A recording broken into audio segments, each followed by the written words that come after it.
Hi, myself Dr. Shilpa Bateja from Kesh Logi Hair Restoration Clinic Sector 18 Rohini new Delhi. आज मैं आप लोगों के साथ डिस्कस करने जा रही हूँ हमारा हेयर फॉल होता क्यों है।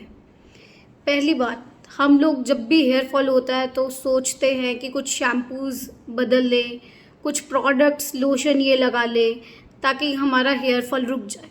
बट मेन रीज़न जो है हेयर फॉल का, that is according to your body.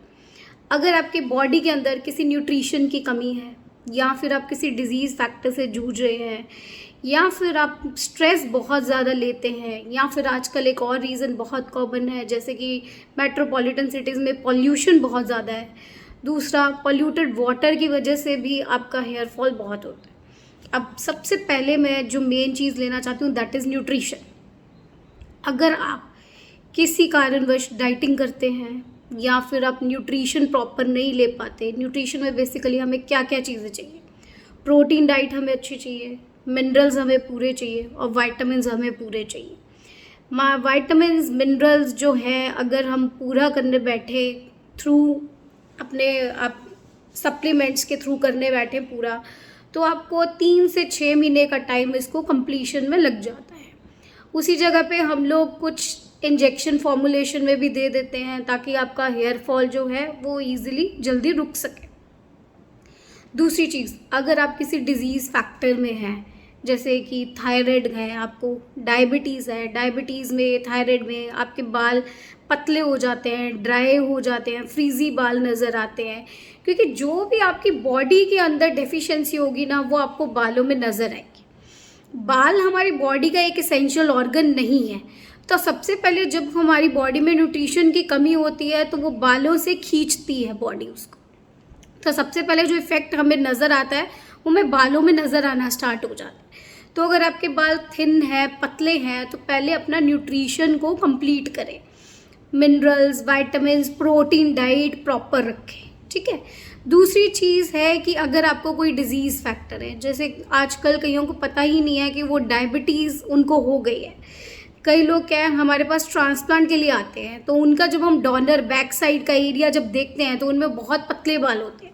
उनसे हम लोग पूछते हैं कि आप स्मोकिंग करते हो, वो मना कर देते हैं कि स्मोकिंग का भी इफेक्ट नहीं है। तो कई बार पूछते हैं कि डायबिटीज़ है, थायराइड है, तो उन लोगों को किसी को कुछ पता ही नहीं होता, और जब हम ब्लड टेस्ट कराते हैं तो उनमें डायबिटीज़ पॉजिटिव निकलती है। तो आप लोग अगर हेयर फॉल हो रहा है आपका, तो सबसे पहले तो आपके मेन चीज़ है कि आपको अपनी बॉडी के अंदर का सिस्टम पता होना चाहिए।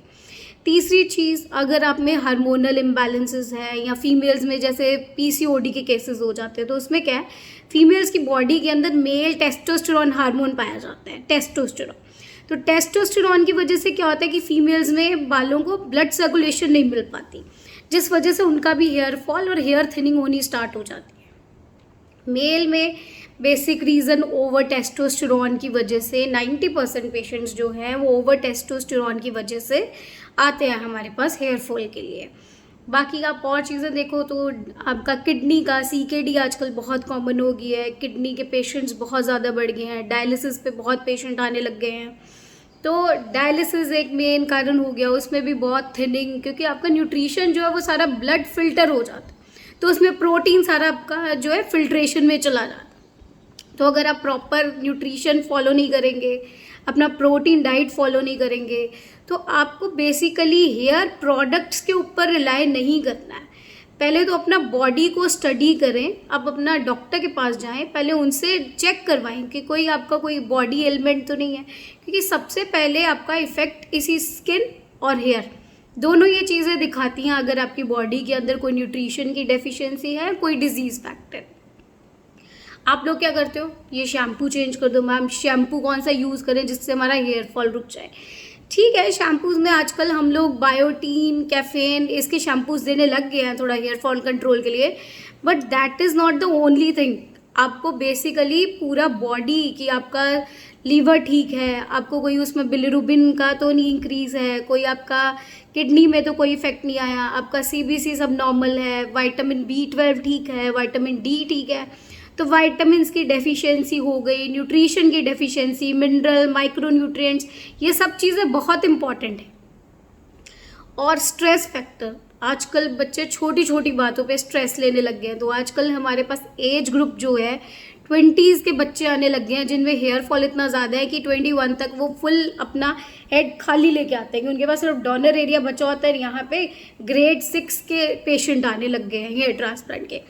तो रीज़न ये है कि वो लोग आजकल स्ट्रेस बहुत लेते हैं और टेस्टोस्टेरोन हाई, जिम में जाते हो आप टेस्टोस्टेरोन बूस्टर्स लेते हो, जिसकी वजह से आपके बालों पे ब्लड सर्कुलेशन नहीं पहुंच पाता है, जिस वजह से आपके बाल झड़ते ज़्यादा है।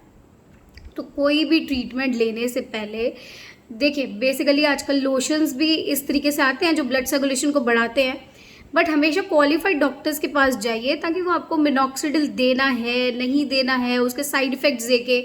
अगर आपको बीपी का इशू है तो उसमें मिनॉक्सिडिल नहीं दिया जाता। अगर आपको सेक्सुअल डिसफंक्शनिंग ऑलरेडी है तो आपको फिनकारफिनपेशिया ये नहीं दी जाएगी, उसमें आपको सेफ मेडिकेशन दी जाएंगी।